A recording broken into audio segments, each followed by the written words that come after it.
There once was a young man who couldn't wait to be a man. He asked his mother every day, "Mother, when am I a man?" "When you provide food for your family." Oh, he nodded his head and went out to play. Every night before he went to sleep, he asked his father, "Father, when will I become a man?" "When you build a house to rest in after a hard day's work." "Okay," the little boy said as he closed his eyes and went to sleep. He asked his mother and father every day and every night until one day his mother's answer was different. "You are old enough to become a man. Go out and see if you are able to be who you have desired to become." But the boy didn't know what to do. He didn't know the first thing about having a family or feeding them. And so, because he didn't want anyone to know he was clueless, he set out to find a family on his own and figure out a way to feed them himself. The young man walked through the forest until he came upon a beautiful bush full of red and purple berries. "These look good to eat. I will feed them to my family once I have one." So the boy gathered the berries in a sack and kept walking. As he was turning back home, he saw a snake dropping from a tree. "Look, my family is falling down just to meet me." So he picked up the snake and put it in a satchel. The young man almost made it home when he stumbled across a wild piglet sniffing around a patch of trees. "My family will not even allow me to walk by them without making sure that I notice them and take them with me." So he tied up the piglet to a tree next to his home and went inside. He made sure he asked his father the same question before sleep came, and this time his father's answer was different as well. "It is time for you to show that you can be a man. Tomorrow set out to do what you know to do."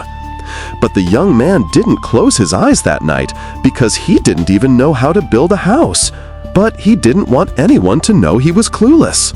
So instead of asking questions, the next day the young man took his snake, berries, and piglet and traveled a little way past his old home. He found a flat piece of land and decided, "This is a good spot to build my house." He placed all his family there and went to gather materials. He found straw and small pieces of wood, leaves, and fine rope. A long time passed, but before dark, the young man had built a small hut. He gathered his family and went inside. My father was right. After a day of hard work, all you want to do is relax in your own home. He decided it was time to feed his family. He took the berries out of the sack, untied the piglet, and brought the snake out of the satchel.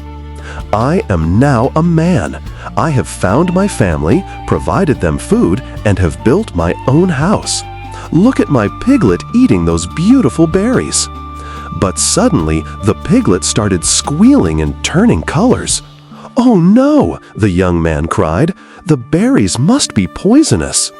The piglet was squealing and stomping, causing such a commotion all around. Then suddenly stepped on the snake. The snake was gravely injured and with its dying breath struck the pig with a poisonous bite. The young man jumped back, fell, and knocked his tied straw hut down with a loud thump. When the scattered straw settled, all the young man could see were mushy berries, the purple piglet, and the squished snake. He walked home dejected and told his parents what happened. His parents hugged him but told him cheerfully, "We knew you would have trouble, son, but you wanted to grow up so badly. You are not aware that it takes quite a while to know how to be a man. Enjoy being our little boy. Enjoy every day while you can, because tomorrow will come whether you are ready for it or not." The young man didn't ask any questions that night, but went to sleep soundly with a smile on his face, thinking about all the time he had to enjoy being a boy before he had to become a man.